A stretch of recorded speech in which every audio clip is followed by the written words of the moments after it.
Hi, my name is Kenzie Lawrence, and I am going to be talking about the learning curve. So what is the learning curve? The learning curve occurs when employees find ways to get the job done quicker, more efficiently, or by using less resources or materials. The learning curve is useful in managerial accounting in areas such as budgeting, setting standards for production, or decision-making concerning new orders. It can also be called the forecasting curve because you can use it to forecast future consumption of materials and resources. If you had a learning curve of 100%, this means that no learning has occurred.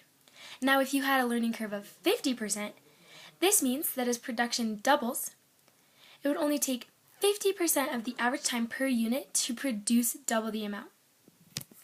Now, there are two approaches to find your learning curve.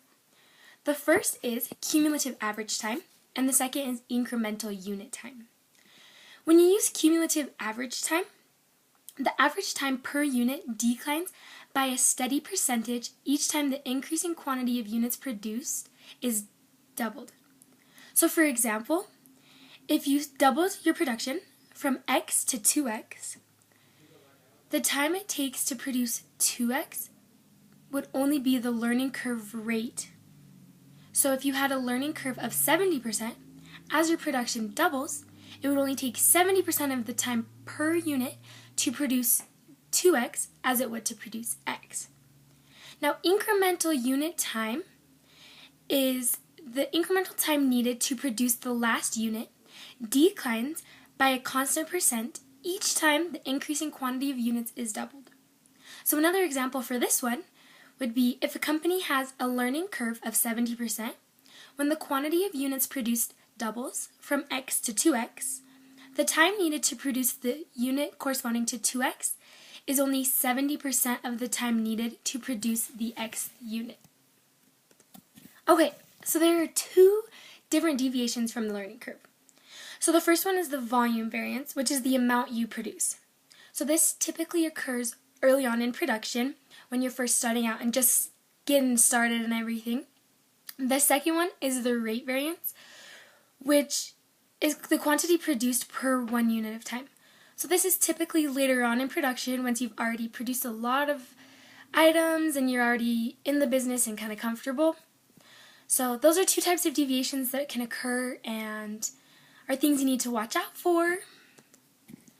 So the importance of the learning curve is growing and growing.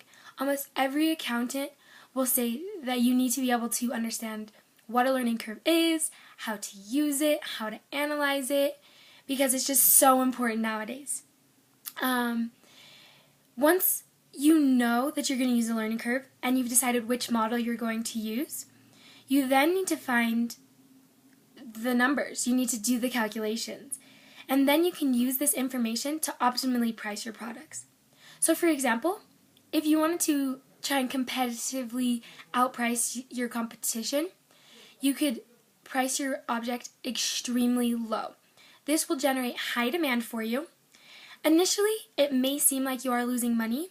However, as demand increases, your production will increase to keep up with that demand, and the cost per units will decrease and decrease, making your operating income increase and increase. This is because the learning curve comes into effect.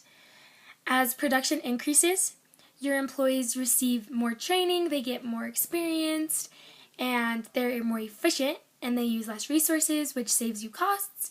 So if employees are doing that, and managers can learn what rate they're learning at, they can strategically use this to know what price, to better price their items. So as managers, it's important to understand the learning curve because you can definitely use it to your advantage and strategically outprice your competitors.